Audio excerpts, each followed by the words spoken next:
नमस्कार दोस्तों, स्वागत है आपका अनुपम आईएएस एकेडमी पर। आज की वीडियो में हम देखेंगे कि मोहम्मद बिन तुगलक जो कृषि सुधार करता है, वह कृषि सुधार किस प्रकार के थे। क्योंकि जब हम बात करते हैं अलाउद्दीन खिलजी की, तो उससे संबंधित सबसे ज्यादा फेमस है बाजार सुधार या अर्थव्यवस्था का सुधार। वहीं जब हम बात करते हैं मोहम्मद बिन तुगलक की, तो उससे संबंधित सबसे बड़ा सुधार है कृषि सुधार, जिसमें उसने एक विभाग की स्थापना की जो डेडिकेटेड था कृषि व्यवस्था को सुचारू रूप से चलाने के लिए या फिर कृषि व्यवस्था का विकास करने के लिए। उसने दीवाने अमीर कोही की स्थापना की और उससे कृषि व्यवस्था को अच्छा बनाने का प्रयास किया। तो आज की वीडियो में हम मोहम्मद बिन तुगलक के हुए सारे कृषि सुधारों को देखेंगे। इसके साथ साथ हम अंततः यह भी देखेंगे कि इतने सुधारों के बाद भी उसे किस तरह की आलोचनाएं झेलनी पड़ती है। तो मैं अनुपम तिवारी स्वागत करता हूं आपका अपने इस YouTube चैनल पर। सबसे पहले हम मोहम्मद बिन तुगलक से संबंधित जो कृषि सुधार है उसमें कुछ शब्दों को देख लेते हैं। एक शब्द आपको मिलेगा तकावी या सोनधर। यह व्यवस्था कृषि व्यवस्था से संबंधित है, यानी कि कृषि व्यवस्था में सुधार के लिए इन शब्दों का प्रयोग है या ऐसी प्रणालियां बनाई गई जिससे कृषि व्यवस्था में सुधार हो सके। तो जब हम देखते हैं तकीवी को या तकावी को, तो यह क्या है? एक तरह का कृषि ऋण है जो कि सल्तनत द्वारा किसानों को दिया जाता था। मतलब सल्तनत के द्वारा किसान ऋण ले सकते थे और यह ऋण बहुत कम किस्तों पर या बहुत कम ब्याज दर पर दिया जाता था और इससे किसान बीज खरीद सकते थे, खाद खरीद सकते थे, कृषि उपकरण खरीद सकते थे। अर्थात कृषि ऋण की तरह यह एक ऋण था और इस ऋण के माध्यम से कृषि व्यवस्था में इन्वेस्टमेंट किया जा सकता था। यह ऋण प्रशासन द्वारा दिया जाता था और इस ऋण के माध्यम से किसान अपनी कृषि को काफी बेहतर बना सकते थे। अब इससे होगा क्या? जब कृषि में क्या होगा? इन्वेस्टमेंट, तो उससे आएगा रिटर्न। इस तरह की पॉलिसी या लागू करवाना चाह रहा था। तो जब सरकारी स्तर पर यह ऋण दिया जा रहा था, तो इससे जो कृषि व्यवस्था है उसमें विकास होने का लक्ष्य तय किया गया था। एक तो उत्पादन बढ़े, दूसरा जो कृषि क्षेत्र है, मतलब पहले जिस क्षेत्र पर कृषि की जा रही थी उस क्षेत्र का भी विस्तार हो। तो पहले लोग अपने सीमित संसाधनों के साथ एक क्षेत्र पर कृषि कर रहे हैं, अब उस क्षेत्र को बढ़ाया जाए, क्योंकि अब जो सरकार है या जो प्रशासन है वह वित्तीय सहायता दे रही है जिससे कृषि को बढ़ाया जाए। उसके अलावा सरकार सहायता दे रही है उत्पादकता के लिए भी, तो उत्पादकता भी बढ़े, मतलब पर हेक्टेयर या पर एकड़ जो उत्पादकता है वह उत्पादकता भी बढ़े और कृषि क्षेत्र भी बढ़े। यह हमको तकीवी का या तकावी का लक्ष्य दिखता है। यह सामान्यतः ब्याज मुक्त या बहुत कम दर पर ब्याज दिया जाता था। तो जो यह ऋण दिया जाता था, कई केसेस में यह ब्याज मुक्त होता था, कंडीशंस होती ही, और कई केसेस में बहुत कम ब्याज दर पर यह ऋण दिया जाता था। तो कुल मिलाकर प्रशासन यह कोशिश कर रहा था कि कम से कम ब्याज दर पर जो किसान है उनको ऋण उपलब्ध कराया जाए, मतलब उनके पास फंड उपलब्ध कराए जाएं और उसको वह इन्वेस्ट करे कृषि में और कृषि व्यवस्था को काफी बेहतर बनाया जाए। हालांकि इस व्यवस्था को लागू करने में भी उसे कई समस्याओं का सामना करना पड़ा, क्योंकि जो कृषि ऋण है वह सही तरीके से सही लोगों तक पहुंचे, इस बात के लिए इसे एक अच्छा सिस्टम बनाना चाहिए था। तो इसने व्यवस्था लागू की कृषि ऋण देने की, जिससे किसानों का विकास हो सके और कृषि उत्पादकता में भी विकास हो सके। लेकिन इसको लागू करने के लिए इसके सामने कई सारी समस्याएं भी दिखने लगी। आपसे परीक्षा में यह पूछा जाएगा कि जो यह तकावी है या जो यह सोनधर है, यह क्या है? तो आपको इतना ध्यान रखना है कि यह एक तरह का कृषि ऋण है जिसमें बहुत कम ब्याज दर पर या फिर कभी कभी ब्याज मुक्त ऋण दिया जाता था। दूसरा हम देखेंगे सोनधर या सुधार को। यह क्या है? यह कृषि करों में छूट है। एक व्यवस्था हमने देखी तकावी। तकावी में क्या है? ब्याज मुक्त या बहुत कम दर पर ऋण उपलब्ध कराया जा रहा है कृषि क्षेत्र को। सुधार कहा जाता है कृषि करों से छूट। तो पहले इन्वेस्टमेंट हो रहा है सरकार की तरफ से, यानी कि सरकार उत्पादन बढ़ाने के लिए निवेश कर रही है। इसके माध्यम से, तकावी के माध्यम से, और जब उत्पादन हो रहा है तो उस पर कर कम लिया जाए। यह व्यवस्था लागू हो रही है सोनधर या सुधार के माध्यम से। तो कुल मिलाकर जो कृषि क्षेत्र है, उस कृषि क्षेत्र में जो फंड है वह ज्यादा से ज्यादा हो, इस बात की कोशिश की जा रही है। तो इसमें क्या हुआ? कृषि करों को फिर से निर्धारित किया गया, कृषि करों में छूट दी गई, किसानों को राहत दी गई। इन सब से जो किसानों पर आर्थिक बोझ था और जिससे वह परेशान थे, उसमें कुछ हमें सुविधा दिखती है। हमने देखा था इससे पहले कि जो कर की दर है वह कर की दर बढ़ाई गई थी, अग्रिम कर लिया जा रहा था। तो इससे किसान बहुत नाराज थे, व्यापारी भी नाराज थे। इसके अलावा हमने देखा था कि जो बाजार व्यवस्था थी या जो आर्थिक व्यवस्था थी, वह व्यवस्था पूरी तरह से खराब हो रही थी। इसने सांकेतिक मुद्रा जारी करके इसको सुधारने का प्रयास भी किया, लेकिन यह भी सफल नहीं हो पाया। इसने बहुत सारे आक्रमण किए, जैसे हमने देखा खुरासन का आक्रमण, कराचील का आक्रमण। तो आक्रमण करके यह व्यापारिक केंद्रों पर नियंत्रण स्थापित करना चाहता था, वह भी सफल नहीं हुआ। इसने राजधानी ट्रांसफर की, कहां पर? वह भी सफल नहीं हुआ। तो इस तरह से बहुत सारे इसने प्रयास किए थे। उन्हीं प्रयासों में हमको एक ऐसा प्रयास दिखता है जिसका कुछ रिजल्ट इसे मिलता है। तो कृषि क्षेत्र में इसने सुधार किए बहुत सारे, तकावी और सुधार हमने देख लिया। एक शब्द मिलेगा आपको दिनार। यह भी पूछा जाता है कि दिनार क्या है। दिनार क्या है? सोने के सिक्के हैं। तो नए रूप में सोने के सिक्के ढाले गए और धातु में इसमें सुधार करने की कोशिश की गई और यह प्रयास किया गया कि जो शुद्धता है धातु की वह बढ़ाई जाए, मतलब सोने की जो शुद्धता है वह इसमें बढ़ाई गई, क्योंकि इसकी जो मुद्रा व्यवस्था थी वह भी अपने आप में क्वेश्चनेबल थी, क्योंकि धातु मुद्रा यह कम जारी कर रहा था। इसने सांकेतिक मुद्रा जारी की और उस सांकेतिक मुद्रा को लोगों ने स्वीकारा भी नहीं। तो जो इसकी मुद्रा व्यवस्था थी वह अपने आप में ही एक प्रश्नवाचक चिन्ह थी। तो इसने प्रयास किया दिनार के माध्यम से कि धातु मुद्रा में यह सुधार करे और सोने की जो मात्रा है मुद्रा में उसको बढ़ाया जाए, और जो मुद्रा जारी की उसका नाम क्या है? दिनार। यह आप ध्यान रखिएगा। अगला इसने सबसे बड़ा प्रयास किया दीवाने अमीर कोही की स्थापना। यही सबसे ज्यादा पूछा जाता है, आपसे प्री में भी पूछा जाएगा सबसे ज्यादा यह, और मेंस में डायरेक्ट या इनडायरेक्ट इससे संबंधित प्रश्न आपसे जरूर पूछा जाएगा। तो दीवाने अमीर कोही क्या है? एक कृषि व्यवस्था के लिए बनाया गया विभाग है। 1324 में इस विभाग को बनाया गया था, और बनाया किसने है यह जरूर पूछा जाता है, याद रखिएगा, मोहम्मद बिन तुगलक ने। प्रयास क्या है? जो कृषि व्यवस्था है उसमें सुधार किया जाए, कृषि उत्पादन को बढ़ाया जाए और जो कृषि भूमि है उन दोनों को सुधारा जाए। तो दीवाने अमीर कोही की स्थापना ओवरऑल जो कृषि क्षेत्र है उसके विकास के लिए की गई। किया किसने? मोहम्मद बिन तुगलक ने। कब किया? 1324 में। इसका उद्देश्य क्या है? एक तो कृषि व्यवस्था में या कृषि उत्पादकता में सुधार, जिससे इसे ज्यादा से ज्यादा टैक्स मिल सके, क्योंकि आपको ध्यान रखना होगा कि उस समय की जो अर्थव्यवस्था है वह पूरी तरह से कृषि पर डिपेंडेंट है, और अगर कृषि उत्पादकता बढ़ेगी तभी जाकर सरकार के पास धन आएगा और सरकार उसका फिर से कहीं इन्वेस्टमेंट कर सकती है। सरकार मतलब उस समय प्रशासन। तो प्रशासनिक व्यवस्था में धन पहुंचता रहे या सरकार के पास टैक्स का कलेक्शन लगातार बढ़ता रहे, इसके लिए यह जरूरी था कि जो स्रोत है जहां से टैक्स कलेक्शन सबसे ज्यादा हो रहा है, या जो सबसे मुख्य स्रोत है टैक्स कलेक्शन का, कृषि क्षेत्र, उसमें सुधार किया जाए। इसीलिए यह व्यवस्था लागू की गई और एक विभाग की स्थापना की गई। इस विभाग का जो कार्य है वह कृषि भूमि का प्रबंधन करेगा, उसको उपजाऊ बनाने के लिए वह सारे प्रयास करेगा जो इसको बेहतर कर सके। इससे भूमि सुधार को लागू किया गया, और सबसे बड़ी चीज जो भूमि का पुनर्वितरण है वह व्यवस्था भी इसी के तहत लागू की गई। अर्थात सबके पास भूमि हो, या भूमि को पुनर्वितरित करके मतलब फिर से उसको वितरित करके अलग अलग लोगों में बांटा जाए, यह प्रयास इसी विभाग के द्वारा किया गया। भूमि का सर्वेक्षण हुआ, यह भी आप ध्यान रखिएगा। कृषि भूमि को नया प्रबंध सिस्टम प्रदान किया गया, उसको एक नया मैनेजमेंट सिस्टम मिला। तो कृषि भूमि का सर्वेक्षण बड़े स्तर पर इसने करवाया, खेतों की पैमाइश करवाई, खेतों का नापजोक रखा, उनके जो खातेदार है जिनके नाम से खेत है उनका अच्छा खासा हिसाब रखा, जिनके पास भूमि नहीं है उनको भूमि प्रदान की। कृषि व्यवस्था में इससे पहले इसने टैक्स कम किया था, आपने देखा था। उसके अलावा इसने इन्वेस्टमेंट के लिए बहुत कम ब्याज पर या कभी कभी लगभग बिना ब्याज के यह धन दे रहा था। तो कभी कभी जो बिना ब्याज के धन दिया जा रहा था वह धन उनको दिया जा रहा था जिनको पुनर्वितरण से भूमि मिल रही थी, या फिर जो बहुत ज्यादा करीब थे प्रशासन के, और बहुत कम ब्याज पर किसको धन मिल रहा था? जिनके पास पहले से भूमि थी। तो पुनर्वितरण किया गया भूमि का, नए लोगों को भूमि मिली, इन्वेस्टमेंट मिला सरकार की तरफ से ब्याज मुक्त।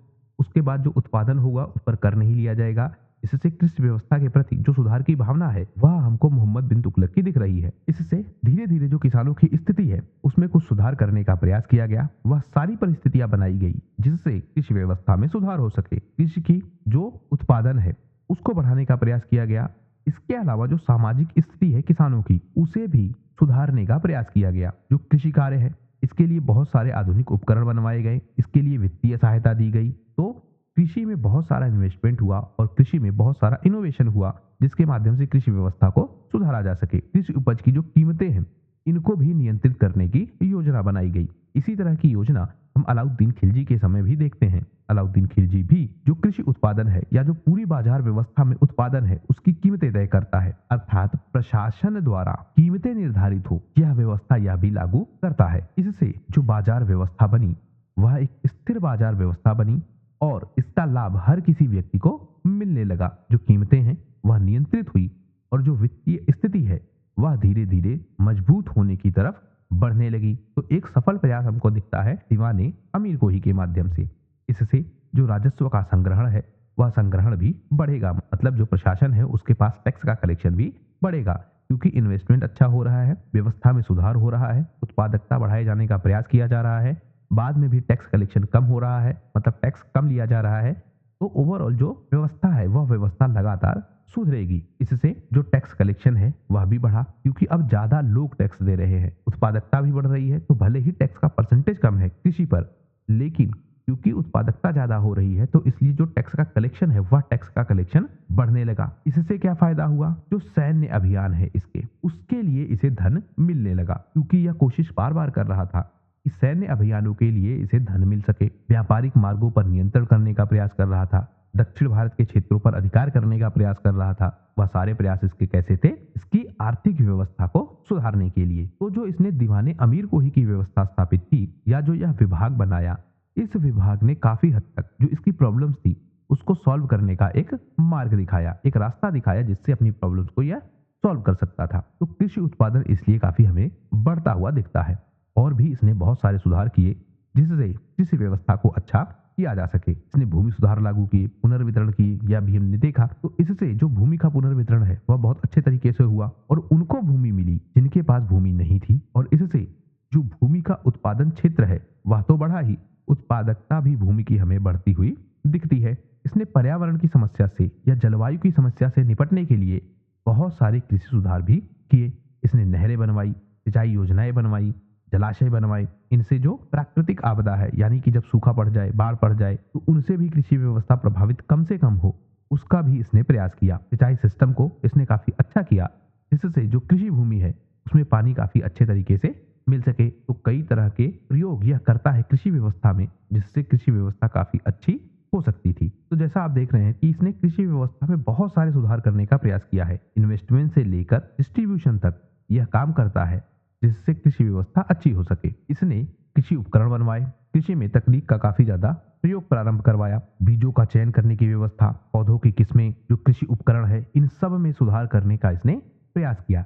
इससे ओवरऑल जो कृषि व्यवस्था है वह काफी मजबूत हो गई। कृषि करों में इसने बदलाव भी किया था। जो राजस्व संग्रहण की प्रणाली थी, यानी कि जो टैक्स कलेक्शन का सिस्टम था, उस टैक्स कलेक्शन के सिस्टम को इसने व्यवस्थित करने का प्रयास किया। अब यह सारे सुधार कर रहा है कृषि क्षेत्र में, यह आप ध्यान रखिएगा। इसके अलावा इसने इस बात पर भी फोकस किया कि जो गलत तरीके से टैक्स वसूला जा रहा है लोगों से, वह कम से कम हो जाए, तो उन पर भी इसने नियंत्रण करने का प्रयास किया। इससे जो ओवरऑल इसकी आर्थिक नीतियां थी वह नीतियां काफी प्रभावी हो गई, और जो राजस्व प्रणाली है वह प्रणाली काफी बेहतर हो गई। तो कृषि सुधार के लिए यह बहुत सारे प्रयास कर रहा है। इसके अलावा इसने बाजार व्यवस्था भी विकसित की, जिससे बाजार अच्छे बन सके और बाजार में सबको समान अवसर मिले, मतलब हर व्यक्ति बाजार में अपने उत्पाद को बेच पाए। और यह कीमतें भी नियंत्रित कर रहा है। तो कीमतें नियंत्रित करके बाजार व्यवस्था को अच्छा बनाना, जो हमने अलाउद्दीन के केस में भी देखा था, उस तरह की व्यवस्था यह भी लागू कर रहा है। इसने सरकारी योजनाएं प्रारंभ की बहुत सारी। अभी हमने पीछे देखा कि इसने बहुत कम ब्याज दर पर या कभी कभी बिना ब्याज के ऋण देने की योजना बनाई। उसके अलावा जो टैक्स का रेट है कृषि पर, उसको भी घटाया। तो सरकारी समर्थन मिला कृषि को, और इसके माध्यम से जो कृषि क्षेत्र है वह लगातार मजबूत होता रहा। अब हम देख लेते हैं कुछ इतिहासकारों के विचार जो हमको मोहम्मद बिन तुगलक पर मिलते हैं। इनके नाम भी आपसे पूछे जाते हैं कि इन्होंने क्या कहा है मोहम्मद बिन तुगलक के विषय में, या इनकी किसी पुस्तक का नाम आपको दिया जाएगा। आपसे पूछा जाएगा कि इस पुस्तक के लेखक कौन है, तो हम इन लेखकों को इतने डिटेल में देख लेंगे कि इनकी पुस्तक का नाम तो हमको ऑटोमेटिक याद हो जाएगा, और किस तरह के विचार हैं इनके मोहम्मद बिन तुगलक को लेकर, उसे भी हम आसानी के साथ समझ पाएंगे। ज्यादातर किताबों में सिर्फ इतना दिया है कि ये लेखक है और इनकी कौन सी पुस्तक है, या कभी कभी एक दो लाइन यह भी दिया है कि किस तरह के विचार यह रखते थे। हम इसको डिटेल से कर लेंगे, जिससे एक तो पुस्तक का नाम हमको याद ही हो जाएगा, लेकिन जब हम मेंस में लिखने बैठेंगे तो इस तरह के जो विवरण है उनका उपयोग करके हम अपने आंसर को काफी बेहतर कर सकते हैं। तो एडवर्ड टॉम्स क्या लिखते हैं मोहम्मद बिन तुगलक के विषय में, इनकी पुस्तक का नाम आप ध्यान रखिएगा, द हिस्ट्री ऑफ इंडिया। इस पुस्तक में यह दिल्ली सल्तनत, मुगल काल पर, इन सब पर काफी डिटेल से लिखते हैं। इन्होंने इस पुस्तक पे मोहम्मद बिन तुगलक के बारे में भी लिखा है। यह कहते हैं कि मोहम्मद बिन तुगलक की जो योजनाएं हैं वह योजनाएं बहुत ज्यादा एम्बिशियस है, यानी कि बहुत महत्वाकांक्षी योजनाएं हैं। वह बहुत बड़ी बड़ी आकांक्षाएं रखता है, यानी कि उसके जो सपने हैं इसी योजना को लेकर वह बहुत बड़े हैं, और उन्हीं के तहत वह योजनाएं बनाता है। लेकिन ज्यादातर यह देखा जाता है कि जो इसकी योजनाएं हैं उनको जब लागू करना होता है तो उसमें काफी दिक्कतों का सामना करना पड़ता है। जैसे इन्होंने बात की कि जब राजधानी का ट्रांसफर किया गया और जब सांकेतिक मुद्रा जारी की गई तो दोनों को बहुत गलत तरीके से लागू करवाया गया और इससे यह पता लगता है कि जो मोहम्मद बिन तुगलक है उसकी सोच कितनी कमजोर है, यानी कि वह योजनाएं ठीक से नहीं बना पाता है। तो बहुत महत्वाकांक्षी योजनाएं हैं किसकी, मोहम्मद बिन तुगलक की। इस बात का वर्णन एडवर्ड टाउम्स करते हैं। वह कहते हैं कि जो इसके दृष्टिकोण है वह अन्य शासकों से काफी भिन्न है। जैसे अलाउद्दीन खिलजी था और जो अन्य सुल्तान है उससे पहले के, उन्होंने विस्तारवादी नीति को और राजस्व प्रणाली में सुधार पर ध्यान दिया था। मोहम्मद बिन तुगलक क्या कर रहा था कि अत्यधिक केंद्रित यानी कि सेंट्रलाइज पॉलिसी यह इस्तेमाल कर रहा था। प्रशासन जो है वह ज्यादा केंद्रित रूप से चले और यह नए नए प्रयोग कर रहा था, यानी कि ऐसी व्यवस्थाएं यह लागू नहीं कर रहा था जो भारतीय क्षेत्र में पहले से स्टेब्लिश हैं।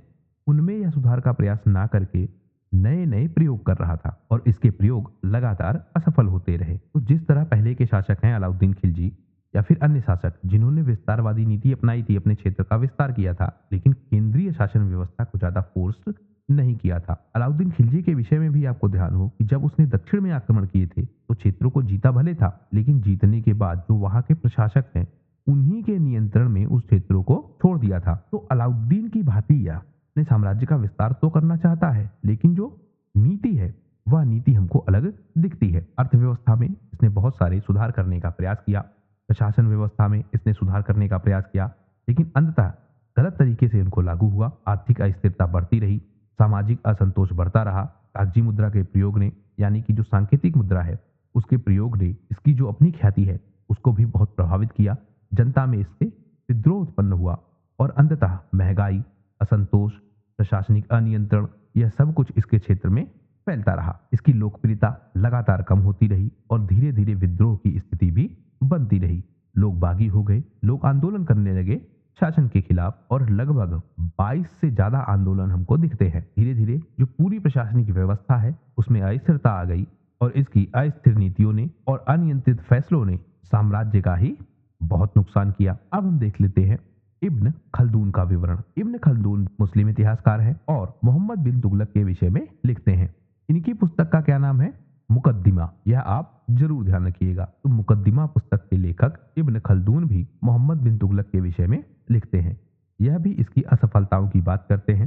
सामाजिक और प्रशासनिक सुधारों में जिस तरह से इसको असफलताएं मिली उसकी चर्चा यह भी करते हैं। यह भी मानते हैं कि मोहम्मद बिन तुगलक की जो नीतियां हैं वह बहुत महत्वाकांक्षी थी, वह बहुत एम्बिशियस था और ग्राउंड लेवल रियलिटी को वह सही से नहीं समझ पाया, जिससे उसको लगातार विफलताएं मिलती रही। लोगों के बीच असंतोष और इसकी जो लोकप्रियता है वह लगातार घटती रही। लोगों ने विद्रोह किया, जो स्थानीय शासक हैं उन्होंने भी विद्रोह किया, जमींदारों ने विद्रोह किया, आम जनता ने विद्रोह किया। तो जब आप कई इतिहासकारों के विवरण देखेंगे और सब एक जैसी लगभग बात कहेंगे तो आप कंक्लूजन में लिख सकते हैं कि इन्होंने भी कहा था, इब्न खल्दून ने भी कहा था, एडवर्ड टाम्स ने भी कहा था। तो इन इतिहासकारों ने कहा है कि मोहम्मद बिन तुगलक की जो नीतियां हैं वह बहुत महत्वाकांक्षी है।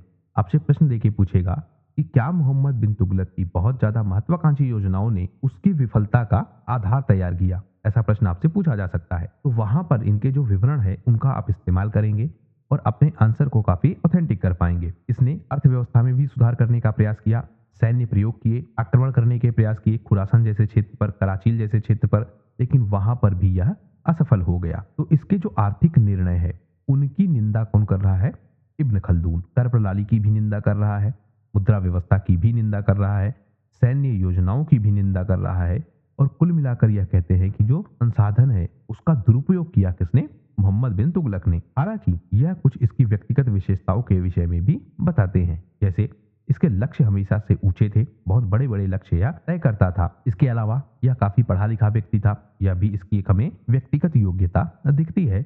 लेकिन जरूरत से ज्यादा आत्मविश्वास, जरूरत से ज्यादा महत्वाकांक्षी, यह हमको योग्यताएं भी दिखती है मोहम्मद बिन तुगलक में, जो अंततः इसके साम्राज्य को कमजोर कर देती हैं। इब्न खल्दून भी कहते हैं कि इसका जो प्रशासन है उसमें जो स्थानीय राजा हैं, जो जमींदार हैं, उनके लिए काफी ज्यादा नुकसानदायक था और उन्होंने सबसे ज्यादा विद्रोहों में भाग लिया। सैन्य असफलताओं की चर्चा भी करते हैं, इससे यह मानते हैं कि जो संसाधन है उनका जरूरत से ज्यादा दुरुपयोग हुआ। तो इस तरह हम देखते हैं कि जो मोहम्मद बिन तुगलक है उसने कृषि व्यवस्था में सुधार करने का किस तरह प्रयास किया और जो इतिहासकार है वह किस तरह के विवरण हमको मोहम्मद बिन तुगलक के विषय में देते हैं। आशा करता हूँ यह वीडियो आपकी परीक्षा के लिए उपयोगी होगा। वीडियो पसंद आया हो तो प्लीज शेयर कीजिए अपने दोस्तों के साथ, सब्सक्राइब कीजिए इस चैनल को। आपका हमसे जुड़ने के लिए बहुत बहुत धन्यवाद। आपका दिन शुभ हो।